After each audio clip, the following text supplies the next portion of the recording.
শোন, রিধিমা এ বাড়ির বউ আর অনির জীবন রক্ষাকারী স্ত্রী, ওর সহধর্মিনী। তাই একটা কথা বলছি, ও যেটা করেছে, ও যেটা বলছে, সেটা নিশ্চয়ই তার বলার মধ্যে কোনো কারণ আছে, সেটা আমাদেরও বিবেচনা করে দেখা উচিত।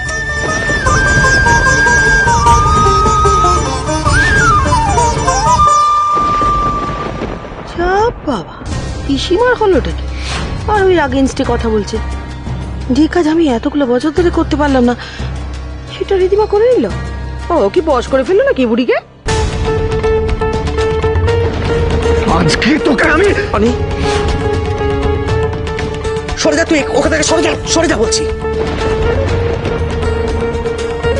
আমার একটা অনুরোধ আছে।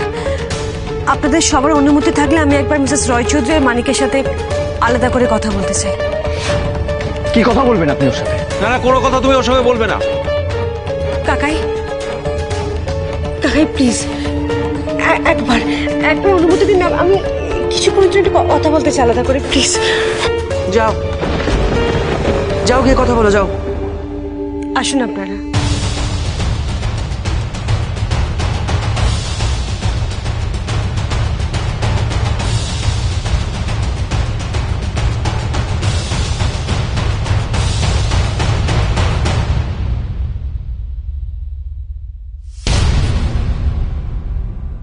আমার মামাম তো সবসময় আমার সাথে থাকে, আমাকে হেল্প করে, তাহলে আমাকেও মামামকে কাজ দেওয়া উচিত।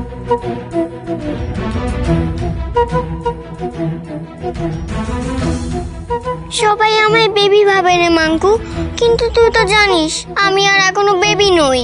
তাই আমাকে দুষ্টু লোকটা আর মামুনিকে পানিশমেন্ট দিতেই হবে। তার আগে আমায় নিচে গিয়ে শুনতে হবে নিচে কি হচ্ছে। আই মাঙ্কু। দেখলে তো আরোহী, এক সকালে রাতারাতি তোমার লাইফটা কেমন উলট পালট হয়ে গেল। আমি জানি তুমি একটু শকড হয়েছো। না, হয়নি, বিষয়টা প্রথম দিন অনুভব করেছিলাম, ভাবতেও পারিনি জানেন যে একটা মানুষ তার নিজের স্বামী, নিজের সন্তানের ক্ষতি কি করে করতে পারে, কিন্তু আপনি পেরেছেন। তাই আমি শকড হই। আপনি যখন করতে পেরেছেন, আমি কেন শকড হব? তাহলে শুধু ওয়েট করছিলাম যে লড়াইটা মুখোমুখি কখন স্টার্ট হবে।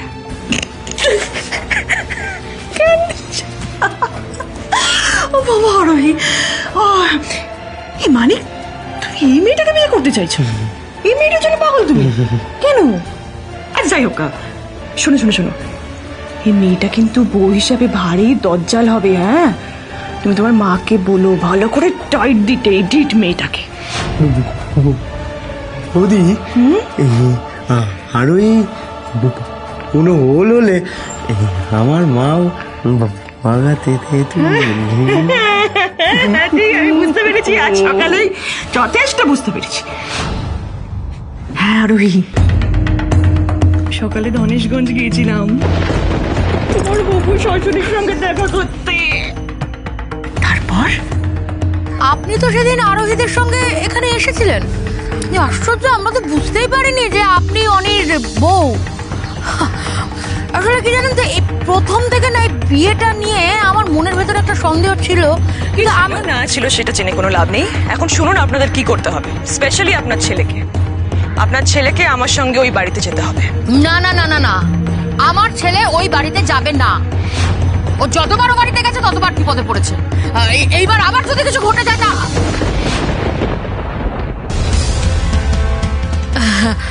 তবে এবার আপনি যখন আছেন তখন নিশ্চয়ই আর কোনো অসুবিধা হবে না।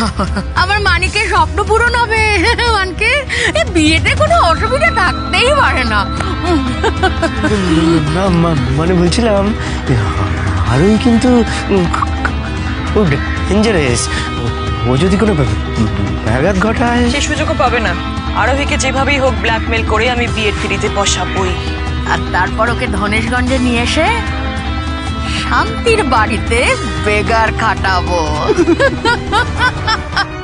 ও লেবার, আমাকে বিয়ে করার ভূতটা আমার মাথায় চালা দিয়েছে, তাই না? মানে তবে কি জানেন রিধিমা সেন, এর আগে মানিক যতবারই আমাকে বিয়ে করতে চেয়েছে বা ততবার আমার কাছে ঘেঁষতে চেয়েছে, তার হাল কি হয়েছে মনে আছে তো মানিক?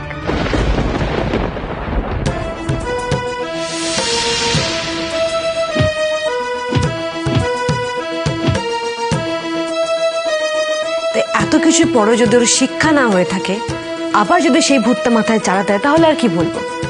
তৈরি থাকো।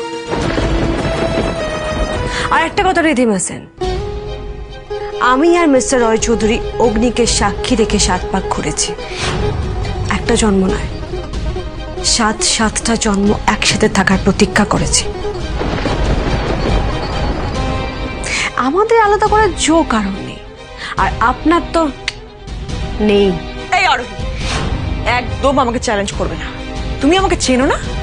আমি যদি স্মৃতি হারাবার নাটক করে তোমার আর অনেক বিয়েটা ভেস্তে দিতে পারি, আমি যদি আরুকে আর অনেককে বিপদে ফেলে তোমাকে ভয় দেখাতে পারি, তাহলে তো তোমার সঙ্গে আমি মানিকের বিয়েটাও দিতে পারি, তাই না?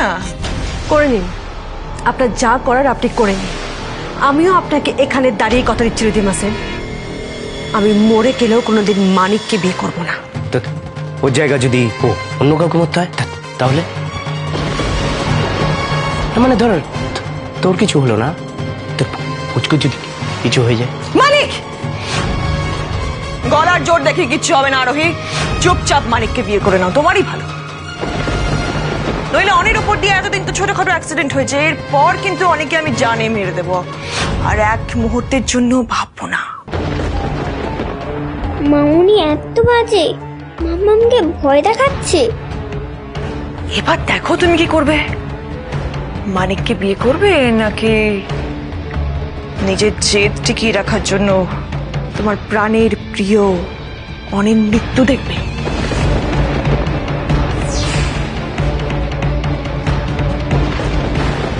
মনে রেখো আরোহী, তুমি মানিককে বিয়ে করলে কিন্তু অনি প্রাণে বেঁচে যাবে। আর তুমি যে কত বড় বলিদান দিয়েছো সেটা অ্যাকনলেজ করতে আমি তোমার জন্য চৌধুরী ম্যানশনের বাইরে তোমার মতন একটা মূর্তি বানিয়ে দেব। এখন তুমি ডিসাইড করো কি করবে। After all the choice is years. অনেক অনেক আরে অনেক বেটা, অনেক কি হচ্ছে কি? এদিকে আয়, এদিকে আয়, এদিকে আয়। ছাড়ো আমাকে, ছাড়ো।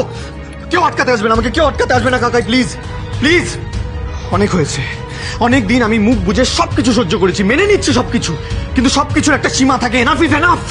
আর নয়, ওই রিধিমাকে এই বাড়িতে আমি আর সহ্য করতে পারছি না। আমি ওকে এই বাড়ি থেকে তাড়িয়ে দেবো। ওকে কেন, ওই মনিককে শুধু রিধিমাকে এই বাড়ি থেকে ঘাট ধাক্কা দিয়ে আমি বের করে দেবো। হ্যাঁ, আমার কথা শোন, একটু শান্ত হ। আমি তোকে যেটা বলছি সেটা শোন। এই বাড়ি কে কি করবে আমরা জানি না, কিন্তু আমরা দুজন সবসময় তো সঙ্গে আছি। হ্যাঁ অনি বেটা, ওই আরোহীর সাথে মানিকের বিয়ে আমরা কিছুতেই মেনে নেবো না, আর ওই রিধিমান মনমার্জি বিলকুল চলবে না।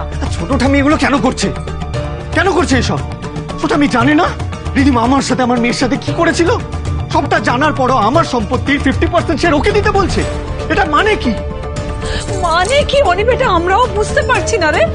আরে ছোট পিসিমা তো আরোহীকে কত ভালোবাসতো। ও রিধিমা বাপাস আসার পর আরোহী ওকে এই বাড়িতে রেখে সুস্থ করে তোলার জন্য ছোট পিসিমা রাগ করে বানারস চলে গেল, আর বানারস থেকে ফিরে এসে পাল্টে গেল। কি করে পাল্টে গেল জানি না, আমি বুঝতে পারছি। আসল কারণটা কি সেটা ছোট পিসিকে জিজ্ঞেস করতে হবে। কিন্তু আমি তোকে একটা কথা বলে রাখলাম অনেক, রিধিমা যেটা চাইছে সেটা আমরা কিছুতেই ওকে করতে দেব না। আমার উদ্দেশ্য সফল না হলে আমি কিন্তু ভয়ানক হয়ে উঠতে পারি। এই আমার ধৈর্যের পরীক্ষা তুমি নিও না আরোহী। আর তুমি তো সবসময় বলতে অনি আরোর জন্য তুমি সবকিছু করতে পারো। করে নাও, করে নাও, চুপচাপ মানিককে বিয়ে করে নাও, তাতেই সবার ভালো। নইলে কিন্তু এর ফল খুব খারাপ হবে আরোহী। মানিক, চলো চলো, তোমাকে তোমার রুমটা দেখিয়ে দিই, বিয়ে অবধি তুমি ওখানেই থাকবে। হ্যাঁ চলো চলো চলো, এসো এসো।